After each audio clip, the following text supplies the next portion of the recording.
തന്നെ കൊണ്ടൊരു പിണ്ണാക്കിനും കൊള്ളൂല്ലോ. ഇത്രയും നാളായിട്ട് അവളോട് ഇഷ്ടമാണെന്നൊരു വാക്ക് ചോദിക്കാൻ വയ്യെങ്കിൽ മനുഷ്യനെ മെനക്കെടുത്താ ചുമ്മാ ചലമ്പാണ്ട് പോയി സ്വാമി. പറയണമെന്നുണ്ട്, പക്ഷെ അടുത്ത് ചെല്ലുമ്പോ ഒരു പേടി. ഈ പ്രേമം എന്നൊക്കെ പറഞ്ഞാല് നട്ടലുള്ളമാർക്കേ പറ്റൂ. ശങ്കര, ഒന്ന് സഹായിക്കണം. ഇനി എന്തൊരു സഹായിക്കാൻ? ഇതിനൊക്കെ നല്ലത് ഞാൻ അവളെ പ്രേമിക്കുകയാണ്. രഹസ്യം പീസ്. അയ്യോ ശങ്കര, ശങ്കര. സ്വാമി, ആ ലൈറ്റ് കണ്ട? അത് വിൽക്കാനൊക്കല്ലേ ശങ്കര? വിൽക്കാനല്ലേ അത് ഞാൻ പറയണേള്.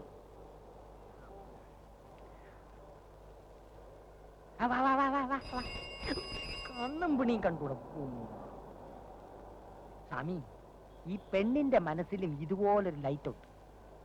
അവിടെ പച്ച കത്തിയ പ്രേമം നടക്കും, ചെവല കത്തിയ ഡിം നടക്കൂല.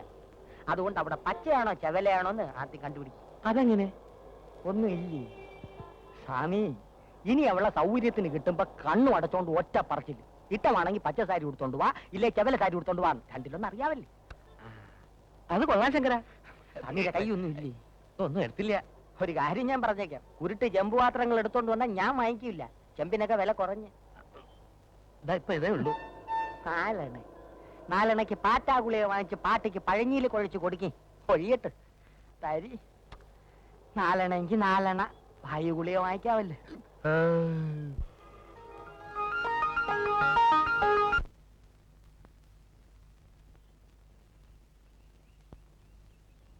മേക്കാട്ടെ രോഹിണിയുടെ കല്യാണത്തിന് എന്തെങ്കിലും കൊടുക്കണ്ടേ മോളെ? ഞാൻ എന്തെങ്കിലും മേടിച്ചോ? അമ്മയ്ക്ക് എവിടുന്നേ കാശ്? അപ്പുറത്തെ രാമചന്ദ്രന്റെ അടുത്ത് വാങ്ങിച്ചതാ. ഞാൻ വരുമ്പോ വാങ്ങിച്ചോണ്ടിരാ. നിന്റെ പ്രായത്തിലുള്ള ഓരോരോ പെൺകുട്ടികളെ കല്യാണം കഴിഞ്ഞ് പോകുമ്പോ അമ്മയുടെ വയറ്റിലെ തീയ. അമ്മയ്ക്ക് എപ്പോഴും ഇങ്ങനെ ഓരോന്ന് എണ്ണിപ്പറക്കിരുന്ന് വിഷമിക്കാനേ നേരമുള്ളൂ. എന്റെ വിഷമം എനിക്കല്ലേ അറിയൂ. മേക്കാട്ടെ രോഹിണി നീയും ഒരേ പ്രായ, ഒരുമിച്ച് കളിച്ച് വളർന്നു വരും.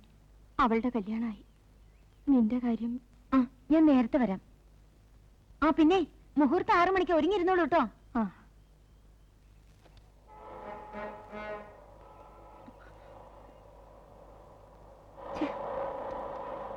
നാശം പൊട്ടിയല്ലോ. ചേട്ടാ, എന്നെ അടുത്ത ജംഗ്ഷനിലൊന്നും വിടാൻ പറ്റുമോ? കേറിക്കോളൂ.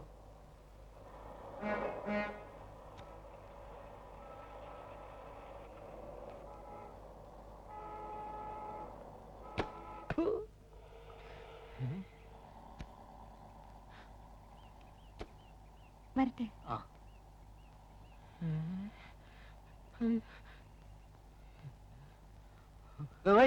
ഞാൻ തുളച്ചു തുടങ്ങുള്ള മാറുവേ.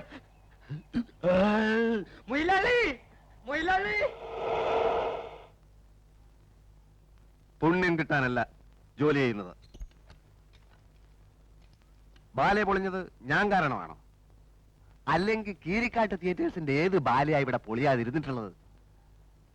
നാട്ടുകാർക്ക് കൊതി തീരെ കല്ലും ചെരുപ്പ് എറിയാനും കൂവാനുള്ള ഒരു പ്രസ്ഥാനമാണല്ലോ ഇത്.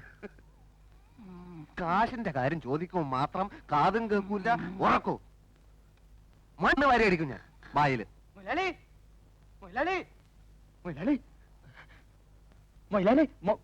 ഉറങ്ങുക. കാശിനല്ല, ഒരു സന്തോഷ വാർത്ത. അണ്ണൻ വിളിക്കിറങ്ങി. എന്താണോ? അണ്ണൻ വെളിയിലോട്ടിറങ്ങി വരി. നീ പണ്ട കണ്ട പെരിച്ചാലിയെ പോലും നിമിടിക്കാണ്ട് കാര്യം പറ. പിന്നെ പറഞ്ഞു. അന്ന് ഞാൻ പറഞ്ഞില്ല എനിക്ക് 500 രൂപ എന്ന സുരേഷ് മേനോ സാർ. അങ്ങേരുടെ കാറില് രോഹിണി, നമ്മുടെ രോഹിണി. എന്താ രോഹിണി കൊണ്ട് തല വെച്ചോ കാറിന്റെ അടിയിൽ? അല്ലല്ല, ആ കാറിലാണ് രോഹിണി ഇപ്പൊ വന്ന് ഇറങ്ങിയത്. മുടിപ്പര അമ്മയ്ക്കാണ് സത്യം. എന്റെ കാശ് ഇപ്പൊ തരും. അണ്ണ വരി വരി അണ്ണ, വീടല്ലേ വെക്കം വരി.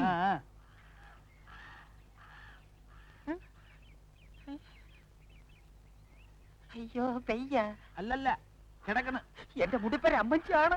കണ്ണ് ദൃഷ്ടിയാണ് ഞാൻ കണ്ടേ. ഒരു വെള്ള ബെൻസ് 555 വലിക്കുന്നതാണ്. അയ്യോ, ഇത് വലിക്കണല്ല, ഓട്ടിക്കണ കാറ് മുതലാളി.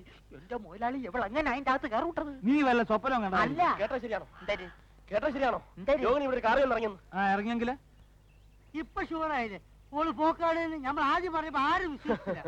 ഇതിന്റെ സത്യാവസ്ഥ ഒന്ന് അറിയണമല്ലോ. എന്തൊരു സത്യാവസ്ഥ. പെണ്ണ് കയറി കൊളുത്തി പ്രേമം. ഇത് അഡ്ജസ്റ്റ്മെന്റ്. കിട്ടാത്ത മുന്തിരിങ്ങ പുള്ളിക്കും. എന്നാലും പെണ്ണ് പുളിങ്കൊപ്പി തന്നെ കയറി പിടിച്ചൂട്ടല്ലേ. ഇപ്പൊ ഇവിടെ ഒരു കാറ് വന്നത് പോയോ?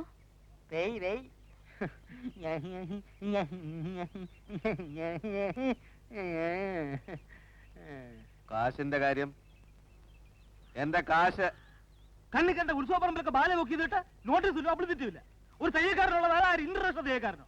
പ്രസി കൊടുത്ത മാറ്ററിൽ അവിടെ അയാൾ കൊണ്ട് മറ്റിടത്തോണ്ട് വെച്ചിരിക്കുക. ഞാൻ ഒരു ചെറുക്കാനാണ് വിട്ടിരിക്കുന്നത്. അടച്ച് പൂട്ട് ഞാനില്ല. ഇപ്പൊ എന്താ പറഞ്ഞെന്ന് മനസ്സിലായേ? കാശ് കിട്ടൂല, പുതിയ ടെക്നിക്കാ. ഉറക്കമില്ലേ അതിന്റെ രണ്ടാം ഭാഗം. ഈശ്വര, രോഹിണിക്കിനെ എങ്ങനെ ഒരു പ്രസന്റ് വാങ്ങിക്കൊടുക്കുക?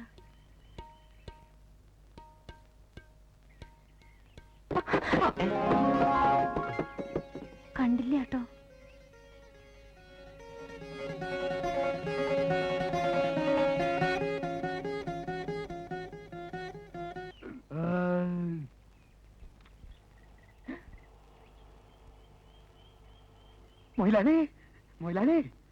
പ്രോഗ്രാം ബുക്കിംഗ് അല്ലല്ല. തോന്നുന്നു. കരുനാക്കോടൊന്നും പറയാടോ. അല്ല, ഇത് അതല്ല. പിന്നെ ഇതാണ് ഞാൻ പറഞ്ഞ കാറ്. ഏത് കാറ്? സുരേഷ് മേനോൻ സാറിന്റെ കാറ്. വരി, ഇരുന്ന് നിരങ്ങാതെ വരി.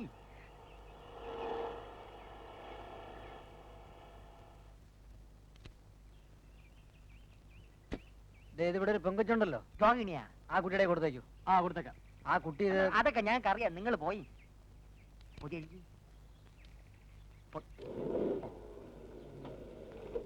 അണ്ണാ, ഈ ചങ്കരൊന്നും ചുമ്മാ പറയില്ലെന്ന് ഇപ്പോഴെങ്കിലും മനസ്സിലായല്ലേ? ആ സുരേഷ് മേനോ അവർക്ക് സമ്മാനങ്ങൾ വരെ കൊടുത്തയക്കാൻ തുടങ്ങിയിരിക്കുകയാണ്. Rohini with love. ഇതിനകത്ത് എന്തരെ നോക്കിയാനി? ഇതിനകത്ത് എന്തരെന്ന് നോക്കിയാനി? എന്തരെ ആവട്ടെ. ദോ, അവളോട് ഓഫീസ് റൂമിലേക്ക് വരാൻ പറയൂ. വരുന്നുണ്ട്.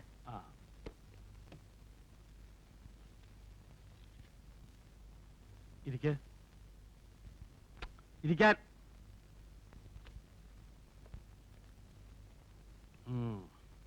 രോഹിണിക്ക് ഒരു സമ്മാനം തരാൻ വേണ്ടിയാണ് ഞാൻ വിളിച്ചത്.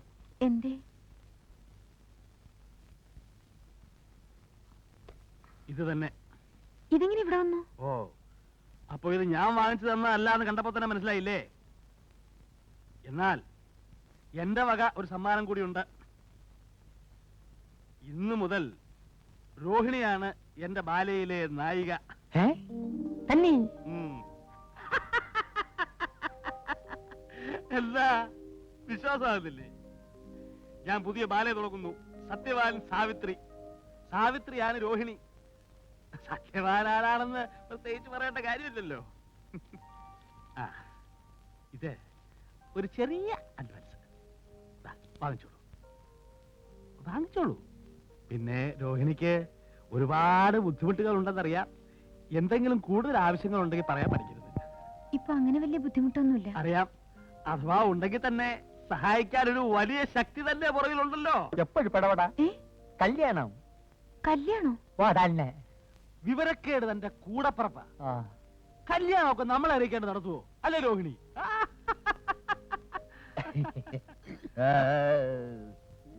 എന്തൊക്കെ പറഞ്ഞാലും ഇത്രയും വലിയൊരു ബന്ധം കിട്ടിയ താൻ ഭാഗ്യവതിയാ. മനസ്സിലായില്ല. എല്ലാം ഞങ്ങൾക്ക് മനസ്സിലായി. എന്റെ കൂടെ വേല ഇറക്കരുത്. സുരേഷ് മേനോൻ സാറ് അപ്പിയെ കെട്ടാൻ പോണ കാര്യം നാട്ടിൽ മുഴുവൻ പാട്ടാണ്. എന്നിട്ട് എന്തൊരു നീ ഒളിച്ചു കളി? നിങ്ങൾ വെറുതെ ഓരോന്ന് പറഞ്ഞുണ്ടാക്കരുത്. ഞാൻ ഉണ്ടല്ലോ. പെൺകുട്ടികളല്ലേ, ഈ പ്രേമം വിവാഹം തുടങ്ങിയ കാര്യങ്ങളൊക്കെ ആദ്യം ഒന്ന് നാണിച്ചും പ്രതിഷേധിച്ചും ഒക്കെയല്ലേ സമ്മതിക്കൂ. പക്ഷേ എനിക്കൊരു അപേക്ഷയുണ്ട്. കല്യാണമൊക്കെ കഴിഞ്ഞ് വലിയ ആളാവുമ്പോ ഈ എളിയ കലാകാരനെയും ഈ കലാക്ഷേത്രത്തെയും ഒന്നും മറന്നു കളയരുത്. പൊക്കോളൂ. സത്യവാൻ സാവത്തിന് സ്ക്രിപ്റ്റ് കൊടുത്തയക്കാം, പഠിച്ചോളൂ.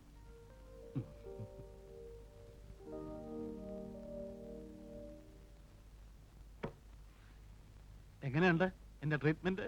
അയ്യോ, മൊയിലാളി ആര്? കള്ളനല്ലേ, പെരുങ്കള്ളനല്ലേ. ഇനി ഒരു മയത്തില് ഇവളെ ഞാൻ കയ്യിലെടുക്കും. ഇവള് വഴി സുരേഷ് മേനോനെ ഞാൻ കയ്യിലെടുക്കും. എന്നിട്ട് സുരേഷ് മേനോന്റെ കാശ് കൊണ്ട് ഒരു നല്ല ട്രൂപ്പ് ഒപ്പിച്ച് കയ്യിലെടുക്കും. എന്നിട്ട് ഇവന്മാരെയൊക്കെ ഉണ്ടല്ലോ, ഇവരെയൊക്കെ ഞാൻ ഈ കൈവെള്ളയിലിട്ട് അമ്മാനമാടും.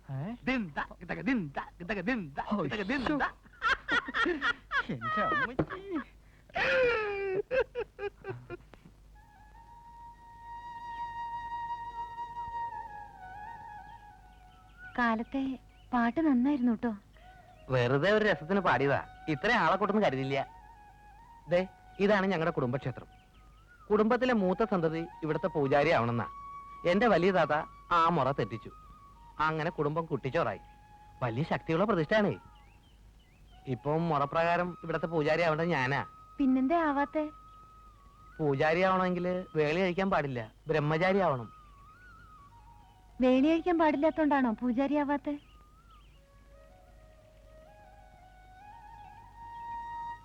അതെ. സുബ്രഹ്മണ്യം ആരെയാ കല്യാണം കഴിക്കണേ? അത് എനിക്ക് ഒരു പെൺകുട്ടിയെ ഇഷ്ടമാണ്. ആരെ? ആണുങ്ങൾക്ക് നാണം ഉണ്ടാവാൻ പാടില്ലെന്നാ പറയുന്നത്. പക്ഷെ ഈ കുട്ടിയെ കുറിച്ച് പറയുമ്പോ എനിക്കൊരല്പ നാണുണ്ട്. പ്രത്യേകിച്ചും ആ കുട്ടി എന്റെ കൂടെ ഉണ്ടാവുമ്പം. ആരായി കുട്ടി? ആരെന്ന് ഞാൻ പറയണില്ല. പക്ഷെ ഇപ്പോ എനിക്കിത്തിരി നാണാവുന്നുണ്ട്.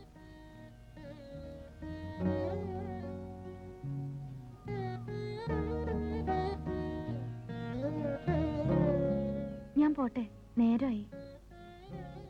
അല്ല, എന്താ ഒന്നും പറയാണ്ട പോകുന്നത്? അല്ല, പറയാൻ കുട്ടിക്ക് നാണമുണ്ടല്ലേ? സാരമില്ല, ഞാനൊരു വഴി പറഞ്ഞുതരാം.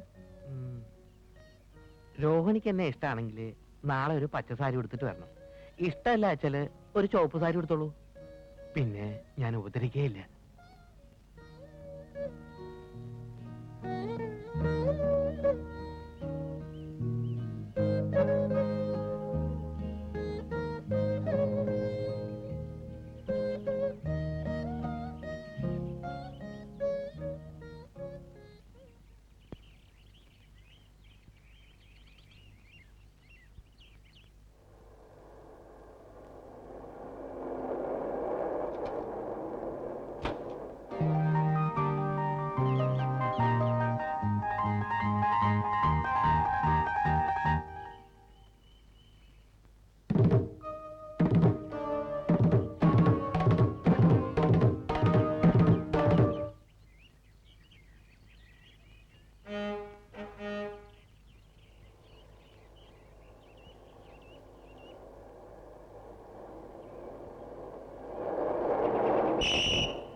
എന്തൊരു താളം!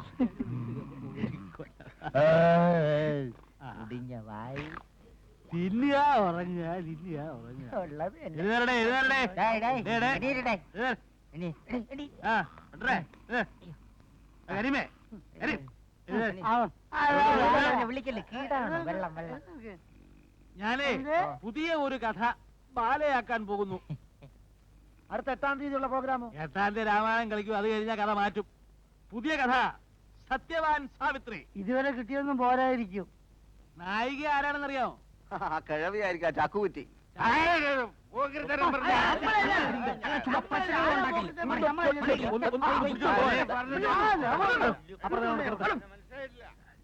ആട്ടെ, ഈ നായകന് വല്ല മാറ്റമുണ്ടോ? ഏ? നായകന് നായകന് മാറ്റമൊന്നുമില്ല, പക്ഷെ നായിക നമ്മളെ ജോയിനി. അവളോ? വാ തന്നെ. ഇല്ല, രോഹിണിയെ നായകൻ പറ്റില്ല. രോഹിണി തന്നെ മതി, നന്നായിരിക്കും. ഒന്ന് ഇറങ്ങി പൊടച്ചേറ്റപ്പെട്ടെ. നിങ്ങൾ വെറുതെ വഴക്കുണ്ടാക്കണ്ട. ഞാൻ രോഹിണിയെ നായികയാക്കും. ഇഷ്ടമില്ലാത്തവർക്ക് ഇപ്പൊ ഈ ട്രൂപ്പിൽ നിന്ന് ഇറങ്ങിപ്പോ. എനിക്കിഷ്ടം. അയ്യേ, എനിക്കിഷ്ടാ ഒളിക്കുന്നത്. നീ ഒക്കെ നോക്കിക്കോ, ഞാൻ രോഹിണിയെ നായികയാക്കും. എന്റെ പുതിയ ബാലെ ഒരു കലക്ക് കലക്കും. ആ കലക്കി നാട്ടുകാർ എറിഞ്ഞു കലക്കും. ഇനി അങ്ങോട്ട് കലക്കിയില്ലെങ്കിൽ നിങ്ങൾ എന്റെ മൊയിലാളിയുടെയും പേര് തമ്മി മാറ്റി വിളിച്ചോളി. പോടോ അവിടുന്ന്. ഇവിടെ ഉപ്പും മുളകും വാങ്ങിക്കാൻ നക്കാപ്പീച്ച കാശില്ല എന്ന് പറയുന്ന ആളാ ബാലയെ കലക്കാൻ പോകുന്നത്. ആ കാശൊക്കെ രോഹിണിയുടെ കാമുകം മുടക്കും. കാമുകനോ? ആ സുരേഷ് മേനോൻ. സുരേഷ് മേനോൻ? സുരേഷ് മേനോനാണ് രോഹിണിയുടെ കാമുകൻ. അവൾക്ക് വേണ്ടി അയാൾ കാശ് മുടക്കും. അയാളെ ഞാനിതിന്റെ പാർട്ണറാക്കും. കേട്ടോ, വെറുതെ നമ്മളെ വഴി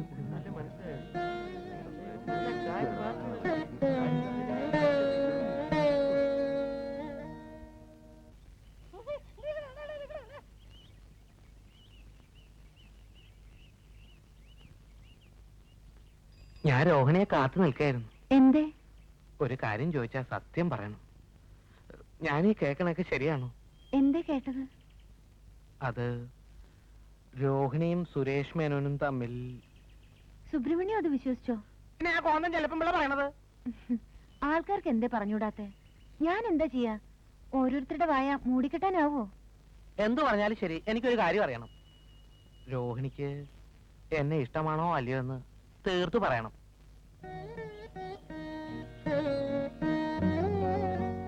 ധൃതി പിടിച്ചൊന്നും പറയണ്ട. ശരിക്ക് നല്ലോണം ആലോചിച്ച് ഇഷ്ടമാണെന്ന് പറഞ്ഞാ മതി. പിന്നെ പച്ച സാരിയോ ചുവപ്പ് സാരിയോ എടുത്തോണ്ട് വരാൻ പറഞ്ഞപ്പോ എന്നെ പറ്റിച്ച മാതിരി പറ്റിക്കരുത്. ഇഷ്ടമല്ലെങ്കിൽ പറഞ്ഞോളൂ, വിരോധമില്ല.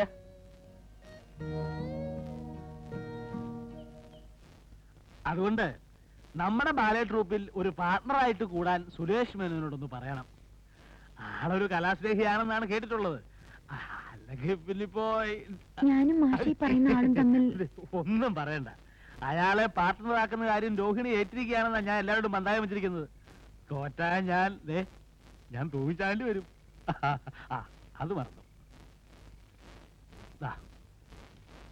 ശമ്പള കുടിശ്ശിക ഇപ്പോഴാ കണക്ക് നോക്കാൻ പറ്റിയത്. ഓ, അപ്പോ ഞാൻ പറഞ്ഞ കാര്യം മറക്കണ്ട. ഈ ഒരു ഉറപ്പിലാ മുന്നോട്ട് പോകുന്നത് കാര്യങ്ങളൊക്കെ. ഓ, വരട്ടെ.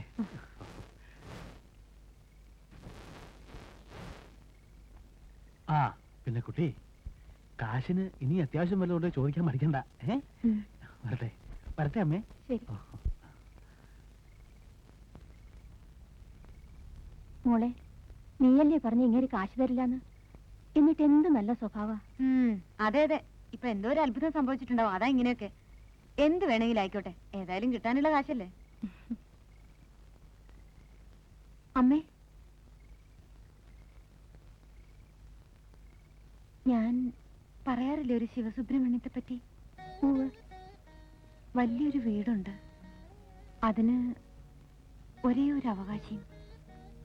കാശ് കണ്ടിട്ടല്ല, ആളെ കണ്ട അമ്മയ്ക്കും ഇഷ്ടാവും. മോളുടെ ഇഷ്ടമല്ലാണ്ട് അമ്മയ്ക്ക് വേറെ എന്ത് ഇഷ്ടമുള്ളത്?